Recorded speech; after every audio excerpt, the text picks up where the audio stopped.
माननीय अजितदादा हा माझा मोठा भाऊ होता आणि माझा भाऊ गेल्यानंतरचं हे इलेक्शन आहे. त्याच्यामुळे अर्थातच आमच्यासाठी ही एक इमोशनल गोष्ट आहे. आम्ही आमच्या घरातला कर्ता पुरुष आणि माझा मोठा भाऊ आम्ही गमावला आहे आणि त्या गोष्टीला 2 महिने देखील झालेले नाही. अजूनही त्या दुःखातून आम्ही बाहेरही पडले नाही आहे. म्हणजे आशा काकी काय दुःखातून जात आहेत किंवा माझ्या बहिणी असतील, आमचं कुटुंब असेल, हे आम्हालाच माहिती. एका सशक्त लोकशाहीमध्ये आपण भारतरत्न डॉक्टर बाबासाहेब आंबेडकरांचं संविधानाच्या मध्ये जर त्या चौकटीत काम करायचं ठरवलं तर प्रत्येकाला इलेक्शन लढायचा अधिकार या देशात भारतरत्न डॉक्टर बाबासाहेब आंबेडकरांनीच त्यांच्या संविधानात दिलेला आहे. आणि आपण सगळे लोकशाहीवर प्रेम करणारे, विश्वास ठेवणारे लोक आहोत. माझ्यासाठी बारामती ही एक अतिशय इमोशनल गोष्ट आहे. कारण का आज पवार कुटुंबाची ओळख जी काय आहे, जी 6 दशकं पवार नाव हे महाराष्ट्राच्या राजकारणात, समाजकारणात, देशाच्या राजकारणात आहे, हे फक्त आणि फक्त बारामती आणि महाराष्ट्राच्या तमाम मायबाप जनतेमुळे.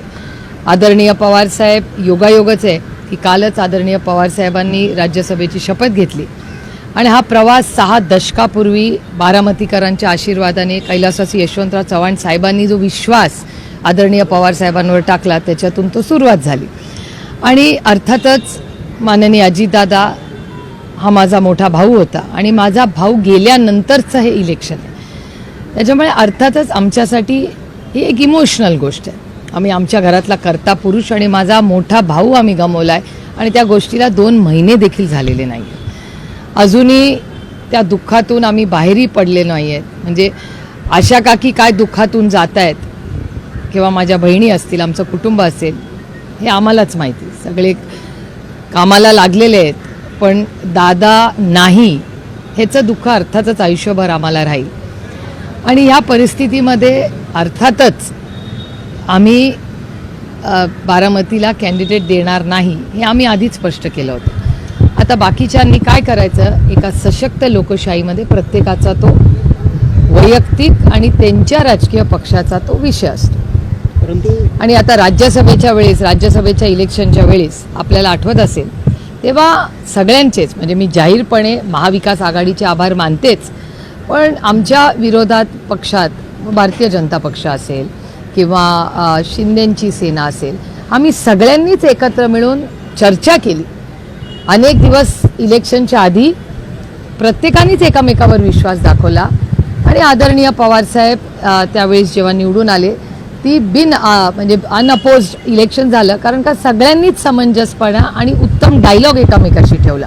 आणि ही महाराष्ट्राची संस्कृती आहे जी कैलासवासी यशवंतराव चव्हाणांचा जो वारसा आहे तो त्या विचारांचा वारसा आहे की विरोधक हा आपला शत्रू नसतो. ही लढाई वैचारिक लढाई आहे, ही वैयक्तिक नाही. त्याच्यामुळे मतभेद हे असलेच पाहिजेत, पण मनभेद असता कामा नये. त्याच्यामुळे राज्यसभेचं जेव्हा इलेक्शन झालं तेव्हा सगळ्याच पक्षांनी समंजसपणा दाखवला. अनेक दिवस त्या इलेक्शनच्या आधी आम्ही सगळे सन्मानाने एकामेकाशी बोलत होतो आणि त्यातून ते बिनविरोध झालं. आणि त्याच्यामुळे बिनविरोधच्या प्रक्रिया अनेक वेळा झाल्या आहेत, काही झालेल्याही नाही आहेत.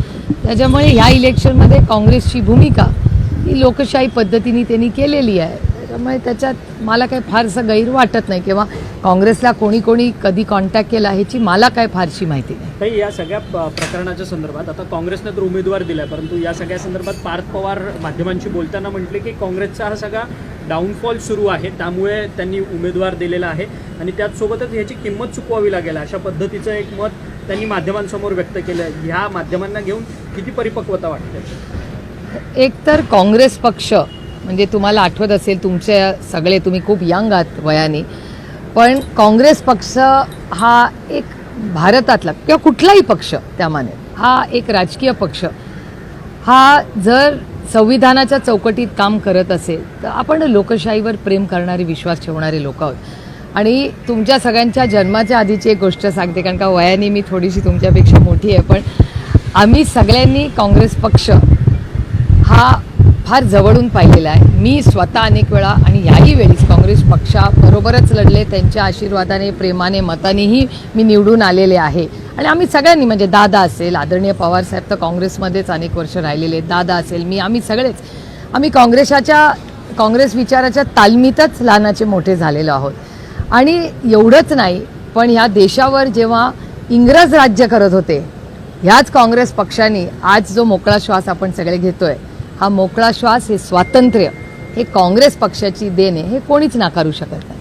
त्यामुळे काँग्रेस पक्षाचं योगदान हे फार मोठं राहिलेलं आहे. ह्या देशाचे प्रधानमंत्रीपासून सरपंचापर्यंत, मग महिला आरक्षण असेल, अनेक देशांनी केलेली युद्ध असतील, मनमोहन सिंग साहेब किंवा नरसिम्हा राव साहेब यांनी केलेली मोठी इकॉनॉमिक पॉलिसी चेंजेस असतील, किंवा जेव्हा चले जाओ हा नारा ब्रिटिशांना गेला तर ह्याच काँग्रेस पक्षाने केलेला आहे. त्यामुळे काँग्रेस पक्षाचं योगदान हे नाकारून चालणार नाही. आणि कुठलाही पक्ष छोटा मोठा एका सशक्त लोकशाहीमध्ये असतोच, पण ह्याचबरोबर ही लोकशाहीमध्ये बोलण्याचा अधिकार हा सगळ्यांना आहे.